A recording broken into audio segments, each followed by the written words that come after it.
Hello everyone. आज के class में हम डिस्कस करेंगे इंडियन इकोनॉमी के प्राइमरी सेक्टर को, जो कि है एग्रीकल्चर सेक्टर। और हम लोग चैप्टर नंबर 2 डिस्कस कर रहे हैं। इंडियन इकोनॉमी को हम डिस्कस कर रहे हैं 1950 से 1990 तक के बीच में।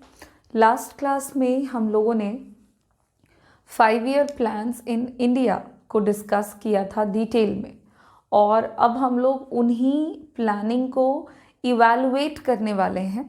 और जो भी इवैल्यूएशन करेंगे हम करने वाले हैं 1 to 7th 5 ईयर प्लान। मतलब ये जो 1 से लेकर 7वीं पंचवर्षीय योजना हमारे देश में चलाई गई, उनके बीच में किस तरह की पॉलिसीज़ का अडॉप्शन हुआ और उन पॉलिसीज़ ने इंडियन इकोनॉमी पर क्या पॉजिटिव इम्पैक्ट डाला और क्या नेगेटिव इम्पैक्ट डाला, हम उसी को डिस्कस करेंगे। तो हम ये जो डिस्कशन है, ये जो इवैल्यूएशन है, इसको हम सेक्टर वाइज करेंगे। और शुरुआत करेंगे हम हमारे पहले सेक्टर से, जो कि है प्राइमरी सेक्टर। हम बातें करेंगे एग्रीकल्चर के बारे में।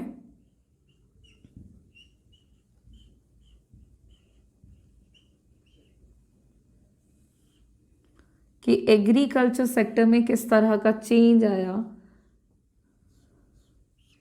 या किस तरह की पॉलिसीज़ एंड प्लानिंग का अडॉप्शन हुआ। तो इससे पहले कि हम लोग इसके प्लानिंग एंड पॉलिसीज़ को इवैल्यूएट करने लग जाएं, सबसे पहले तो यही जानना है कि एग्रीकल्चर सेक्टर है क्या। तो देखिए, एग्रीकल्चर सेक्टर के बारे में हम सबको मालूम है कि ये क्या है। तो अगर हम एग्रीकल्चर सेक्टर कहते हैं तो मतलब ये इंडियन इकोनॉमी के केस में अगर हम एग्रीकल्चर सेक्टर की बात करते हैं तो सबसे जो पहली बात है वो हम ये कह सकते हैं कि एग्रीकल्चर जो है वो इंडियन इकोनॉमी का बैकबोन है। बैकबोन एज इन ये काफ़ी इम्पॉर्टेंट सेक्टर है in the Indian economy. It is the backbone of Indian economy. अगर हम बात करें एग्रीकल्चर सेक्टर में कि एग्रीकल्चर का मतलब क्या, तो agriculture means it is a process. Agriculture is a process जिसके अंदर हम बातें करते हैं प्रोडक्शन, उत्पादन के बारे में। किसके प्रोडक्शन की बात होती है, तो हम बातें करते हैं production of related products. Related में 2 तरह के प्रोडक्ट्स, एक तो फूड क्रॉप्स, खाद्य पदार्थों के उत्पादन की बात हो रही है, और दूसरा non food crops. Food crops and non food crops, इन दोनों के प्रोडक्शन से रिलेटेड हम जहाँ कहीं पर भी प्रोसेसेस को डिस्कस कर रहे होते हैं, that is called agriculture. Agriculture refers to all those processes which are related to the production of food crops। Food crops की बात करें तो जैसे कि तो फूड क्रॉप्स में बड़े सारे फैक्टर्स हैं, जैसे कि राइस, वीट, है ना, राइस, वीट, वेजिटेबल्स, बहुत तरह के प्रोडक्ट्स जिनको हम खाने के इस्तेमाल में लाते हैं, और उनके प्रोडक्शन की बातें अगर हम करें तो वो फूड क्रॉप्स के एग्जाम्पल में आ जाते हैं। वहीं पर अगर हम नॉन फूड क्रॉप्स की बातें कर रहे हैं तो नॉन फूड क्रॉप्स जैसे कि हो गया हमारा जूट, कॉटन, इंडिगो, इस तरह के जो प्रोडक्ट्स हैं ये हमारे नॉन फूड क्रॉप्स में आते हैं। और इन सब के उत्पादन से रिलेटेड हम जहाँ कहीं पर भी प्रोसेसेस डिस्कस करें वो कहलाता है एग्रीकल्चर। तो एग्रीकल्चर जो है वो गुड्स एंड सर्विसेज को प्रोड्यूस करता है विद द हेल्प ऑफ, ये जो गुड्स हैं, सर्विसेज नहीं सॉरी, गुड्स को जो प्रोड्यूस करता है ये कैसे करता है, तो with the help of resources, संसाधनों की मात्रा। और रिसोर्सेज में आ जाएगा जैसे आपका लैंड, ज़मीन लगता है, लेबर, लोगों की ज़रूरत पड़ती है, कैपिटल, भाई पूंजी की ज़रूरत पड़ती है। तो ये सब हो गए आपके संसाधन जिनका इस्तेमाल करते हुए हम करते हैं उत्पादन किस तरह के प्रोडक्ट्स का, तो फूड क्रॉप्स का एंड नॉन फूड क्रॉप्स का, और ये प्रोडक्शन के प्रक्रिया को हम एग्रीकल्चर के नाम से जानते हैं। तो ये तो हो गई भाई एग्रीकल्चर की बात। अब अगर हम जानना चाहें कि इंडिया में एग्रीकल्चर का जब सेंस देखते हैं then it is very important because it is considered as backbone of Indian economy. भाई भारतीय अर्थव्यवस्था की ये बैकबोन है, मतलब ये काफ़ी इम्पॉर्टेंट सेक्टर है इंडिया में। लेकिन अगर हम बात करें इसके स्थिति की, इसकी अवस्था की, कब, तो state of agriculture on the eve of independence, आज़ादी के वक्त इस सेक्टर की क्या स्थिति थी, इसके क्या कंडीशंस थे, जब हम इसकी बात करें तो हम लोगों ने पहले अपने चैप्टर में, first chapter of this under this unit, हम लोगों ने डिस्कस किया था कि इंडिया का जो एग्रीकल्चर सेक्टर है उसकी स्थिति बहुत ही ज़्यादा बुरी थी, क्योंकि ब्रिटिश कॉलोनियल रूल ने हमारे इंडियन एग्रीकल्चर सेक्टर को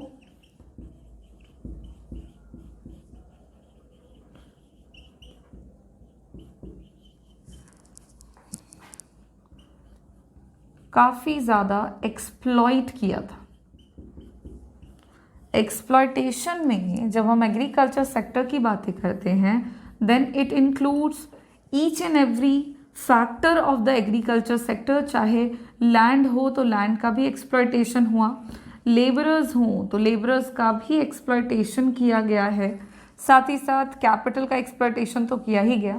तो इंडियन एग्रीकल्चर सेक्टर में ब्रिटिश कॉलोनियल रूल के अंदर किसी भी तरह का कोई भी डेवलपमेंटल या डेवलपमेंट पर्पस के साथ कोई मेजर अडॉप्ट नहीं किया गया था, और एग्रीकल्चर सेक्टर की जो भी मौजूदा स्थिति थी उसको ब्रिटिशर्स के एक्सप्लॉयटेशन के कारण काफ़ी नुकसान उठाना पड़ा था, और इंडियन एग्रीकल्चर सेक्टर की हालत जो है वो बहुत ही ज़्यादा बिगड़ गई थी। जैसे कि हमारे इंडिया के एग्रीकल्चर सेक्टर की प्रोडक्टिविटी बहुत ही ज़्यादा कम थी, तो उत्पादन तो कम था ही था, लो प्रोडक्शन के साथ साथ प्रोडक्टिविटी भी हमारे देश का काफ़ी ज़्यादा कम था।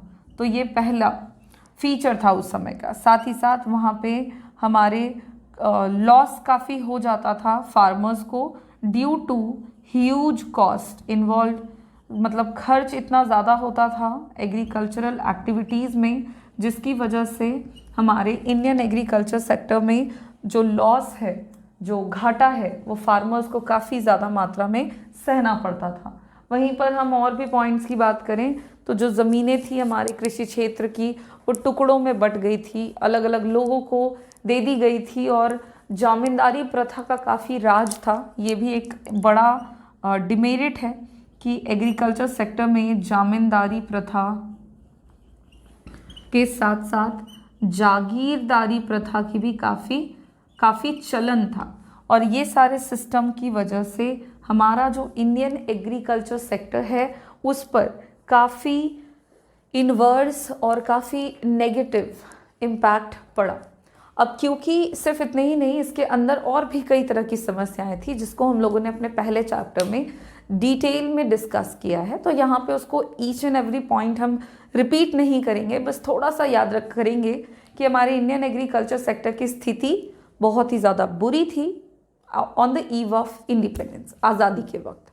अब है कि हमारी गवर्नमेंट जो है उनके हाथों में पूरी की पूरी इकोनॉमी का बागडोर आ चुका था, और हमारी गवर्नमेंट के सामने ये एक चैलेंज था कि वो इंडियन एग्रीकल्चर सेक्टर के डेवलपमेंट को प्रमोट करने के लिए कुछ पॉलिसीज़ का अडॉप्शन करे।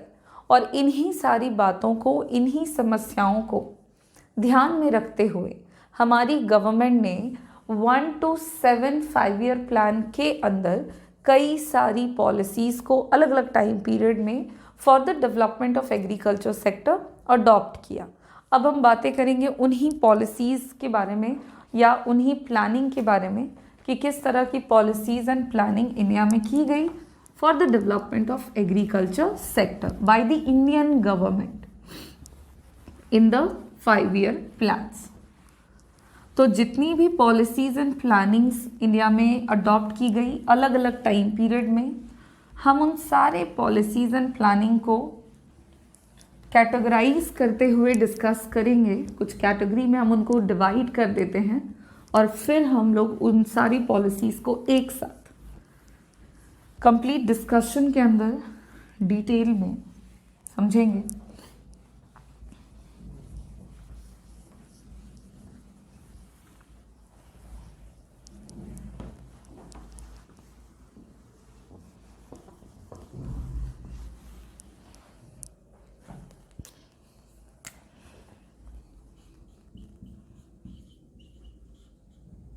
तो हम बात कर रहे हैं पॉलिसीज़ या फिर सुधार, रिफॉर्म्स के बारे में।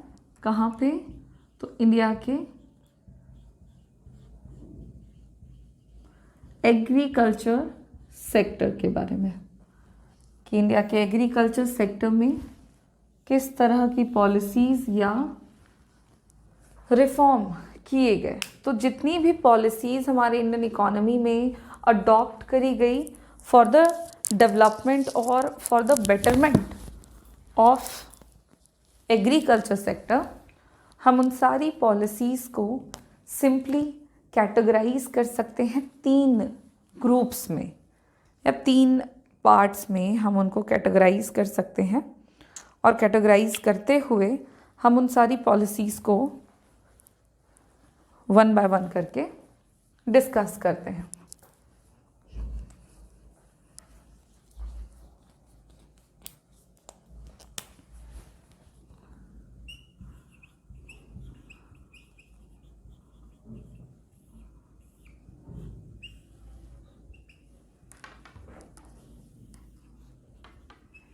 तो जितने भी रिफॉर्म किए गए उनको 3 पार्ट्स में डिवाइड किया गया। सबसे पहला जो सुधार किया गया वो लैंड रिफॉर्म था।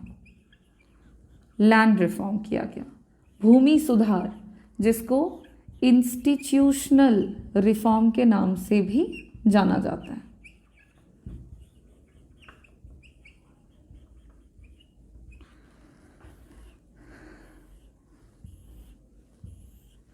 उसके बाद दूसरे टाइप की पॉलिसी का अडॉप्शन हुआ, जिसको टेक्निकल रिफॉर्म के नाम से जानते हैं।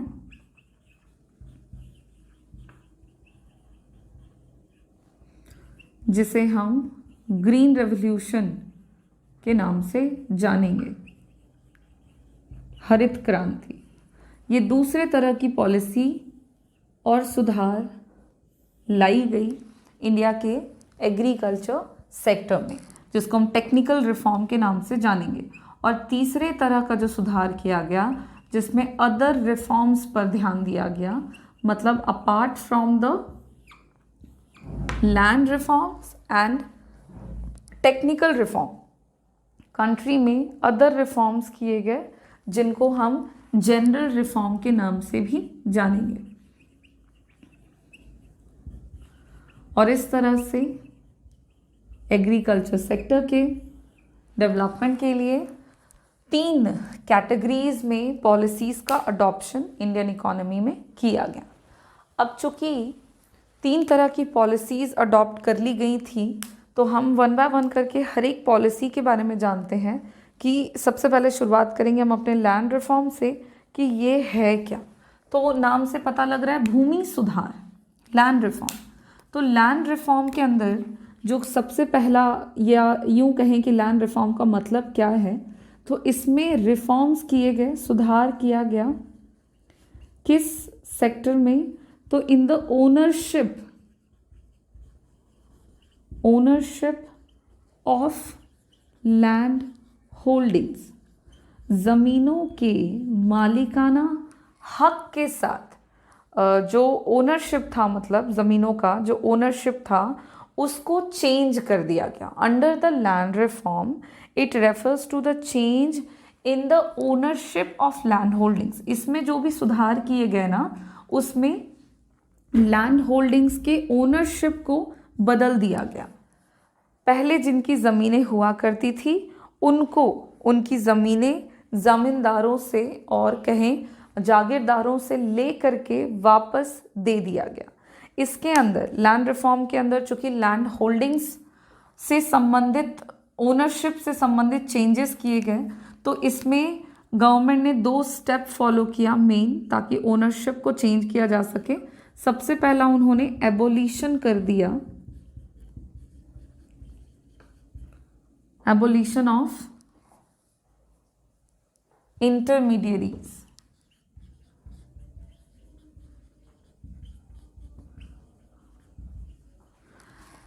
एबोलिशन ऑफ इंटरमीडियरीज में जो काम किया गया वो ये था कि जैसा कि हम सब ने अपने पहले चैप्टर में डिस्कस किया था इंडिया के एग्रीकल्चर सेक्टर के बारे में, कि इंडियन एग्रीकल्चर सेक्टर में सिर्फ यही एक समस्या नहीं थी कि गरीब किसानों के साथ अंग्रेज़ों ने बहुत अत्याचार किया था, बल्कि उस समय मतलब ड्यूरिंग द ब्रिटिश रूल हमारे इंडियन एग्रीकल्चर सेक्टर में एक बड़ी समस्या ये देखी गई कि उस समय हमारे एग्रीकल्चर सेक्टर में जो इंटरमीडियरीज हैं उनका चलन काफ़ी बढ़ गया था, जिनमें इंटरमीडियरीज के तौर पर आपके इंक्लूड किए जाते हैं। अगर हम इंटरमीडियरीज कहते हैं then it refers to the zamindar. तो जमींदारी प्रथा काफ़ी थी, जागीरदारी प्रथा काफ़ी चलन में थी। तो इस तरह के सिस्टम जो है वो हमारे इंडियन एग्रीकल्चर में देखने को मिले। और ये जमींदार और जागीरदार क्या किया करते थे, तो ये पुअर फार्मर्स से, जो लैंड के ओनर्स होते थे, उनसे हेवी अमाउंट में टैक्स वसूलते थे, जिसको हम लगान के नाम से जानते हैं। तो ये टैक्स की वसूली करते थे, जिसमें काफ़ी ज़्यादा मात्रा में जो ज़मीनें थी उनसे उत्पादित फसल जो थे उसको देना पड़ जाता था जमींदारों को, जागीरदारों को। तो इस तरह से गरीब किसानों को और भी मुश्किलों का सामना करना पड़ता था, और ये प्रथा काफ़ी चलन में थी, तो कोई इसको अपोज नहीं कर पाता था।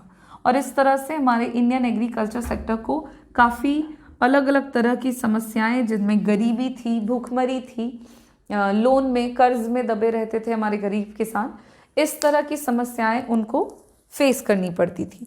तो इन्हीं सारे प्रॉब्लम्स को ध्यान में रखते हुए हमारे गवर्नमेंट ने लैंड रिफॉर्म से एग्रीकल्चर सेक्टर में सुधार की शुरुआत करी, जिसमें उन्होंने एग्रीकल्चर सेक्टर से इस तरह के जो सिस्टम चले आ रहे थे, जिनमें ज़मींदारों का काफ़ी चलन था, जागीरदारों का चलन था, जो कि रेंट वसूला करते थे ज़मीनों का बाय द पुअर फार्मर्स, उनके ऊपर कई तरह के मतलब अत्याचार करने के बाद वो उनसे वो वसूलते थे। तो इस सिस्टम को उन्होंने ख़त्म कर दिया, इस सिस्टम को उन्होंने एबॉलिश कर दिया, कि लाइक बंद कर दिया उन्होंने इंटरमीडियरीज का सिस्टम ही, ताकि जो किसान हैं वो खुल करके उत्पादन कर सकें और उन पे किसी भी तरह का कोई प्रेशर न रहे कि उन्हें अपने फसल का एक बड़ा हिस्सा पे करना पड़ेगा, देना पड़ जाएगा टू द इंटरमीडियरीज। तो ये सबसे पहला सुधार हमारे इंडियन एग्रीकल्चर सेक्टर में किया गया गवर्नमेंट के द्वारा, और इस तरह के प्रोसेस में काफ़ी प्रॉब्लम्स भी फेस करने पड़े गवर्नमेंट को। बहुत सारे ज़मींदारों ने इस तरह की पॉलिसीज़ को मानने से मना कर दिया, चूँकि उनका एक मोनोपोली कंट्रोल था इंडियन एग्रीकल्चर सेक्टर पे। तो कहीं कहीं पर ये जो जागीरदारी और ज़मींदारी प्रथा थी वो कम्प्लीटली ख़त्म हो गई, और कुछ कुछ एरियाज़ में ये रह गई। तो इस तरह से पहली पॉलिसी के तौर पर पहले स्टेप में अडॉप्ट किया गया था abolition of intermediaries. And next जो स्टेप लिया गया that is land ceiling. Land ceiling किया गया, जिसमें हुआ ये कि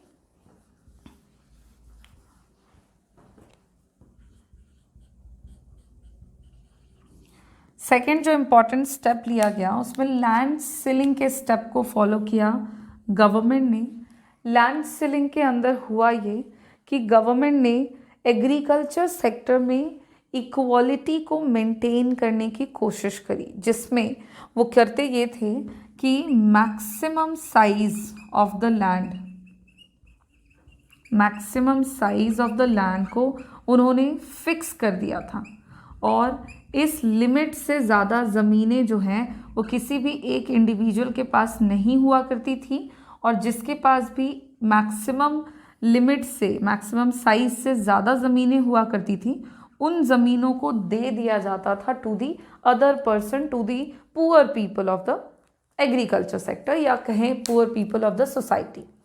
इस तरह से उन्होंने ज़मीनों के कुछ हिस्से या मैक्सिमम साइज़ उसका तय कर दिया, और मैक्सिमम साइज़ तय करने के बाद उन्होंने ज़मीनों को फिक्स करते हुए उसके ओनरशिप को डिस्ट्रीब्यूट करना शुरू कर दिया, और इस तरह से उन्होंने वैसे गरीब किसानों को भी ज़मीनें दिलवा दी जिनके पास अपनी ज़मीनें नहीं थी। और इस तरह से हमारे देश में भूमि सुधार की जो पॉलिसी थी, जिसको हम इंस्टीट्यूशनल रिफॉर्म के नाम से भी जानेंगे, उसका अडॉप्शन किया गया।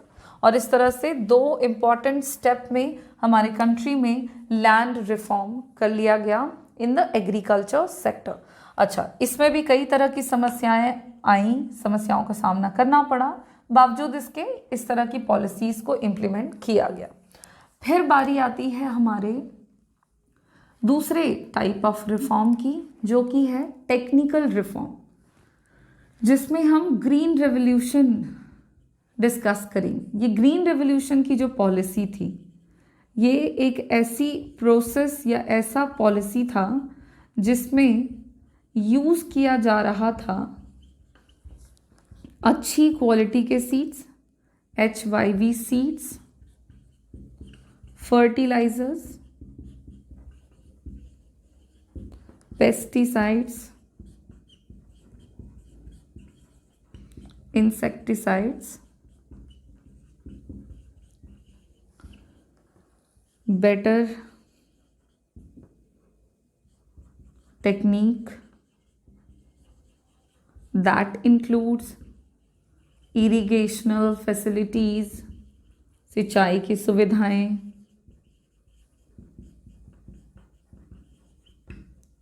machines, etc. for improving the production of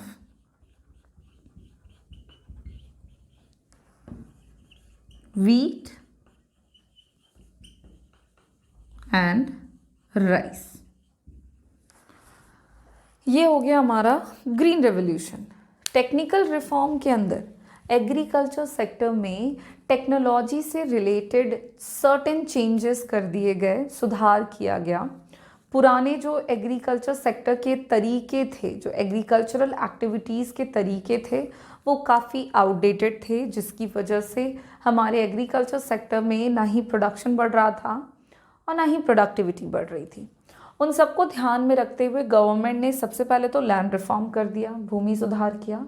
अब ज़मीनों को उनके मालिकों तक पहुंचाने के बाद या गरीबों को ज़मीनों के टुकड़े देने के बाद गवर्नमेंट के पास था कि अब हमें टेक्निकल रिफॉर्म करना है, मतलब अब हम लोगों को एग्रीकल्चरल एक्टिविटीज़ में टेक्नोलॉजिकल रिफॉर्म करते हुए उसके प्रोडक्शन एंड प्रोडक्टिविटी दोनों को बढ़ाना है, जिसके तहत हमारे भारतीय अर्थव्यवस्था में ग्रीन रेवोल्यूशन अडॉप्ट किया गया।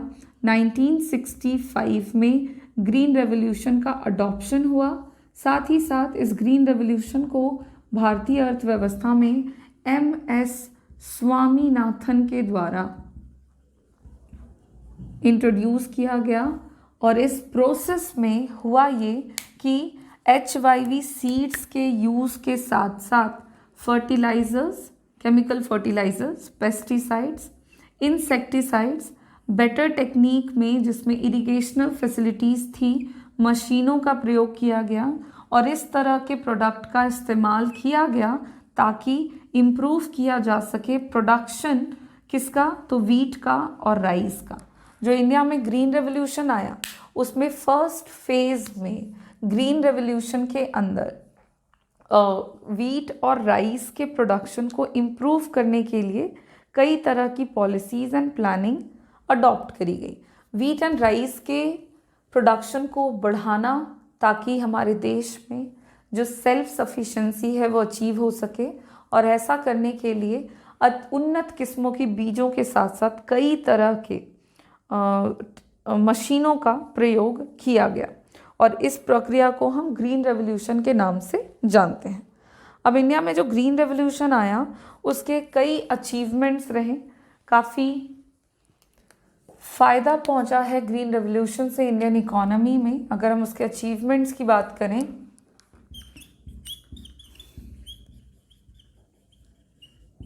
कि ग्रीन रेवोल्यूशन के आने से इकोनॉमी को क्या क्या बेनिफिट्स मिला, तो काफ़ी बेनिफिट्स मिला ग्रीन रेवोल्यूशन से, जिसमें से जो सबसे पहला पॉइंट है वो ये है कि हमारा इंडियन एग्रीकल्चर सेक्टर कमर्शियलाइज हो गया।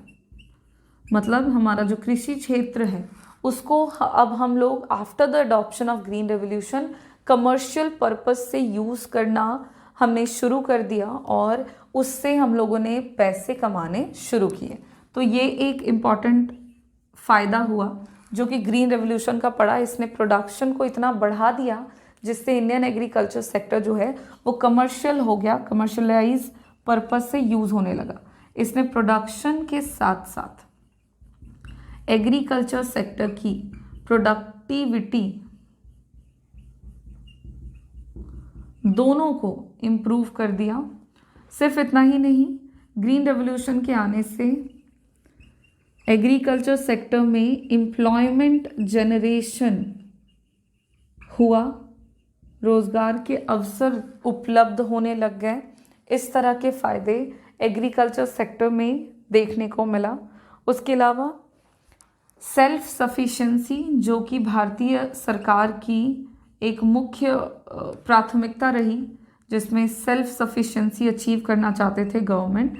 खाद्य पदार्थों के मामले में हम आत्मनिर्भर होना चाहते थे, और ग्रीन रेवोल्यूशन की मदद से कहीं ना कहीं हमने वो आत्मनिर्भरता हासिल कर ली। तो ये भी एक अचीवमेंट रहा है ग्रीन रेवोल्यूशन का।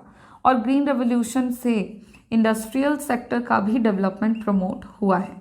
एग्रीकल्चर सेक्टर का डेवलपमेंट तो बढ़ा ही बढ़ा, साथ ही साथ इंडस्ट्रियल सेक्टर का development due to the advancement of raw materials to the industrial sector, हमारा जो इंडस्ट्रियल डेवलपमेंट है वो भी काफ़ी हद तक इम्प्रूव हो गया। इतना ही नहीं, ये कुछ इम्पॉर्टेंट बेनिफिट्स हैं जो कि ग्रीन रेवोल्यूशन के इंडियन इकोनॉमी में देखने को मिले। अब अगर हम बात करें कि क्या ग्रीन रेवोल्यूशन ने सिर्फ बेनिफिट पहुंचाया या उसके कुछ डिमेरिट्स भी रहे, तो हम शॉर्ट कमिंग्स भी देखेंगे कि ग्रीन रेवोल्यूशन में अगर किसी तरह का कोई डिमेरिट था तो वो क्या क्या था। तो शॉर्ट कमिंग्स की बात करें, सबसे पहला यही है कि ग्रीन रेवोल्यूशन के आने से बढ़ गया अंतर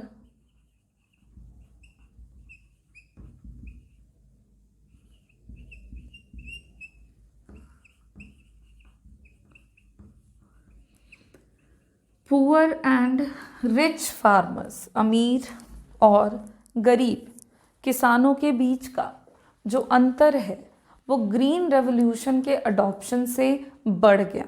ये एक सबसे पहला और सबसे बड़ी जो समस्या ग्रीन रेवोल्यूशन की देखने को मिली वो यही थी हमारे इकोनॉमी की, कि ग्रीन रेवोल्यूशन ने कहीं ना कहीं अमीर किसानों को ज़्यादा फ़ायदा पहुंचाया, और गरीब किसान जो कि इतने गरीब थे कि वो इस तरह की फैसिलिटीज़ को अडॉप्ट ही नहीं कर पाए, जिससे कि उनकी गरीबी और बढ़ गई, अमीर किसानों की अमीरी और बढ़ गई, और गरीब और अमीर के बीच का जो अंतर है वो इंक्रीज़ हो गया। तो ये सबसे पहला नुकसान है जो कि ग्रीन रेवोल्यूशन का देखने को मिला। अगले पॉइंट में हम कह सकते हैं लिमिटेड क्रॉप्स। ग्रीन रेवोल्यूशन के अंदर सीमित फसलों को शामिल किया गया, जैसे वीट, राइस। तो ग्रीन रेवोल्यूशन ने हर तरह के फूड क्रॉप्स के प्रोडक्शन को बढ़ावा न देते हुए कुछ ही खाद्य पदार्थों के उत्पादन को उसने बढ़ाया। तो ये भी एक शॉर्टकमिंग है, डिमेरिट है जो कि ग्रीन रेवोल्यूशन का देखने को मिलता है। इतना ही नहीं, ग्रीन रेवोल्यूशन के डिमेरिट्स में ये भी आता है रिस्क ऑफ पेस्ट अटैक, जो कि ग्रीन रेवोल्यूशन के अंदर कई तरह के केमिकल फर्टिलाइजर्स का इस्तेमाल किया गया, जिसमें खाद और कीटनाशकों का इस्तेमाल हुआ। और इस तरह के जो केमिकल फर्टिलाइजर्स थे, साथ ही साथ जो HYV सीड्स का इस्तेमाल हुआ था, इस तरह के जो प्रोडक्ट होते हैं इनमें पेस्ट अटैक कुछ ज़्यादा होता है, ज़रूरत से ज़्यादा होता है, जिसकी वजह से इकोनॉमी में, एग्रीकल्चर सेक्टर में जो पेस्ट अटैक था वो काफ़ी हद तक बढ़ा और इकोनॉमी को इससे, एग्रीकल्चर सेक्टर को मेनली इससे काफ़ी नुकसान उठाना पड़ा। उसके अलावा ग्रीन रेवोल्यूशन ने सिर्फ अमीर और गरीब के बीच के अंतर को ही नहीं बढ़ा दिया, बल्कि ग्रीन रेवोल्यूशन में रीजनल इम्बैलेंसेस को भी, इसने रीजनल इम्बैलेंसेस को भी इन्हांस कर दिया। रीजनल इम्बैलेंस में जो क्षेत्रीय विषमता है वो हमारे देश में बढ़ गई। ग्रीन रेवोल्यूशन ने नो डाउट प्रोडक्शन को इम्प्रूव किया, बट ग्रीन रेवोल्यूशन के फ़ायदे इंडिया के कुछ ही सेक्टर को देखने को मिले। कुछ ऐसे भी स्टेट रहे इकोनॉमी के जहाँ पे ग्रीन रेवोल्यूशन ने उतना ज़्यादा इफ़ेक्ट नहीं डाला। जैसे अगर हम बात करें कि ग्रीन रेवोल्यूशन के पॉजिटिव इम्पैक्ट कहाँ कहाँ पे पड़े, तो ग्रीन रेवोल्यूशन के पॉजिटिव इम्पैक्ट पड़े जैसे कि पंजाब में, जैसे कि हरियाणा में, इस तरह के जो स्टेट्स थे वहाँ पे ग्रीन रेवोल्यूशन काफ़ी सक्सेसफुल रहा। लेकिन अगर हम बात करें कि कुछ ऐसे भी प्लेस थे जहाँ पे ग्रीन रेवोल्यूशन फेल हो गया, तो जैसे तमिलनाडु है आपका, नहीं, जैसे कि आपका उत्तर प्रदेश है या आंध्र प्रदेश है, इस तरह के जो प्लेसेस हैं, स्टेट हैं, यूपी, आंध्र प्रदेश, AP, इस तरह के प्लेसेस पे ग्रीन रेवोल्यूशन जो है वो फेल हो गया और इसके अंदर यूज़ किए जाने वाले फर्टिलाइजर्स, पेस्टिसाइड्स, इंसेक्टिसाइड्स, इन सब ने एग्रीकल्चर सेक्टर में काफ़ी नुकसान पहुंचाया और काफ़ी, मतलब इन्होंने डिमेरिट जो है वो क्रिएट कर दिया। इन सब से हमारे एग्रीकल्चर सेक्टर को फ़ायदा पहुंचने के बजाय उल्टा नुकसान हो गया, और ये भी एक डिमेरिट है ग्रीन रेवोल्यूशन का कि इसको अडॉप्ट किया गया था फॉर द पॉजिटिव पर्पस, लेकिन इसने कुछ एरियाज़ में जैसे कि पंजाब, हरियाणा, महाराष्ट्र, इस तरह तमिलनाडु, इस तरह के प्लेसेस में ये पॉजिटिव रहा जहाँ पे इसने पॉजिटिव इम्पैक्ट डाले, बट कुछ ऐसे प्लेसेस भी रहे जहाँ पे इसने नेगेटिव इम्पैक्ट डालते हुए उस सेक्टर के डेवलपमेंट को और ज़्यादा घटा दिया और इकोनॉमी में क्षेत्रीय विषमता देखने को मिल गई। और इसी के साथ जो शॉर्टकमिंग्स हैं, डिमेरिट्स हैं जो हम डिस्कस कर रहे थे, ये कंप्लीट होता है। तो हम लोगों ने ग्रीन रेवोल्यूशन की पॉलिसी यानी कि टेक्निकल रिफॉर्म जो इंडियन एग्रीकल्चर सेक्टर में अडॉप्ट करी गई वो कर लिया है कंप्लीट, और हम लोगों ने 2 रिफॉर्म्स देख लिए हैं, land reform and technical reform. एक बच गया है हमारा अदर रिफॉर्म्स, जिसको हम जनरल रिफॉर्म्स के नाम से जानते हैं। ये क्या है, इसमें किस तरह से सुधार किया गया, इस टॉपिक को हम अपने नेक्स्ट क्लास में कंटिन्यू करेंगे। तब तक के लिए आप सबका काम है कि technical reform and land reforms के सारे पॉइंट्स को अच्छे से समझना, ताकि आपको इससे रिलेटेड जो बेसिक नॉलेज है, कॉन्सेप्ट है, वो क्लियर हो सके। Thank you.